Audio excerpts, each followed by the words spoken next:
presentation.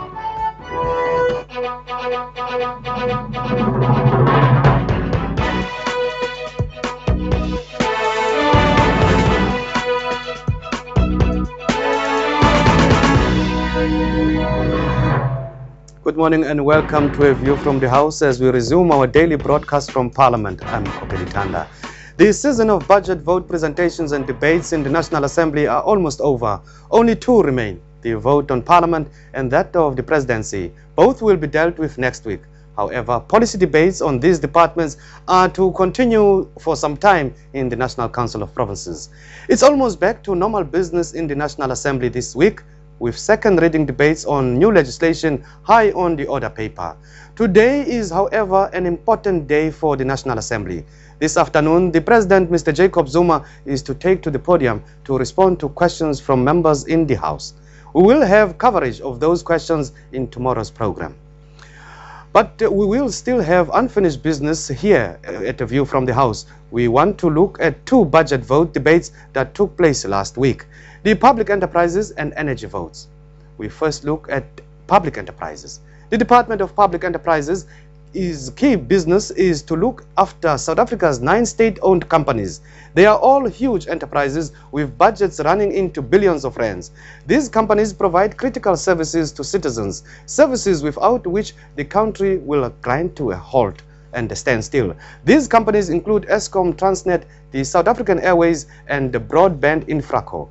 The department tabled its budget in Parliament last week, and to tell us more about it, we are now joined by the Deputy Minister of that department, Mr. Ben Martins. Good morning and welcome. Good morning, sir, and very good morning to your viewers. Deputy Minister, what have the Department of Public Enterprises set out as its top priorities for this financial year?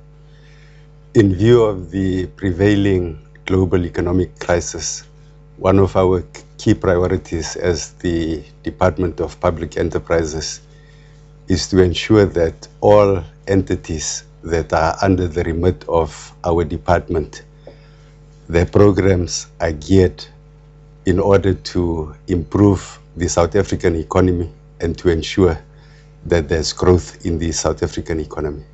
What would you say is being done by the department's side to improve the efficiencies of South Africa's state-owned enterprises?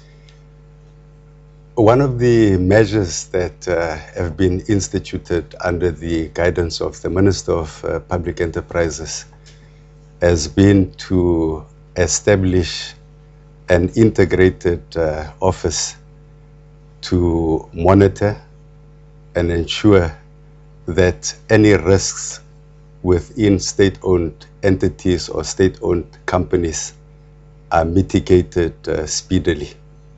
So this office will be established, properly staffed, and the main function of this particular office would be to have its pulse on all state-owned companies. Deputy Minister, the development of South Africa's infrastructure is high on the agenda this financial year. Just briefly, where does public enterprises with all its state-owned enterprises fit into the broad plan for infrastructure development? The investment programs of state-owned companies are substantially transforming the South African economic landscape. For instance, by 2020, Eskom will have added an additional 11,719 megawatt into the electricity system and would have installed 6,596 kilometers of transmission network to support the security of supply of electricity in South Africa. Furthermore, Eskom will invest 330 billion over 5 years. 75% of this funding has been secured. In addition to this, strategies to manage demand and procure additional capacity from new sources have been implemented.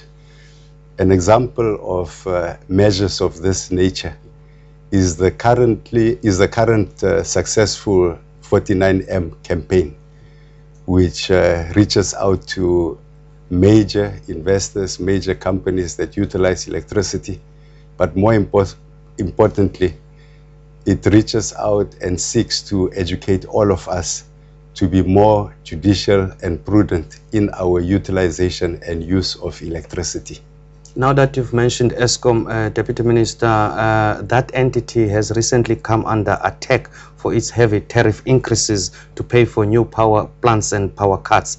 What is the department doing from its side to ensure the lights stay on? It is not true that Eskom has put in place measures that has greatly escalated the cost of electricity. In fact, the opposite is true. You would recall that in the State of the Nation address, His Excellency President Jacob Zuma made an announcement that over the next coming years, Eskom would place measures that would progressively stagger the cost of electricity over a number of years. So Eskom has executed those measures, and it has assisted the country to be able to keep the lights on and to be able to ensure that there's a security of electricity supply in South Africa. Minister, let's quickly talk about the 6 billion rand for the South African Airways. The DA says it's a bailout for a struggling carrier. Is that what it is? That's not true entirely. The figure has been mentioned of 600 billion. But as you would recall, the Minister of Public Enterprises in his budget vote said that there would be an approach to National Treasury to look at the recapitalization needs of South African Airways. So the figure that South African Airways would need is not needed to bail it out from a financial crisis. We have to recall that more than 60% of the business that South African Airways engages in and attracts to South Africa comes from our neighboring African countries. As part of its outreach to the continent, South African Airways will need efficient craft that are fuel efficient in order to carry out business with the African continent to ensure that South African Airways remains a premium carrier that brings the world to Africa and takes Africa to the world.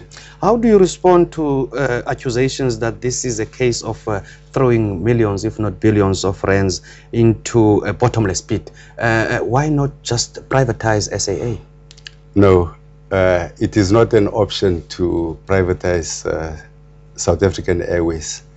It is strategically and politically important that South African Airways remains a carrier that bears the national flag of this country. It's also important for security of transportation of goods, services, and people in and out of the country that we retain South African Airways. So the capitalization that South African Airways needs, the department is in discussion with the South African Airways, South African Express, and working out a long-term program for both entities to ensure that they remain sustainable, they remain competitive on the continent and internationally. Deputy Minister, our time is running out. Briefly, let's go to Alexco. You said in your speech it requires a paradigm shift. What does that mean? We meant that Alexco thus far has been implementing the Supreme Court order that was granted in favor of the Richtersveld community. Alexco has got expertise in the mining industry.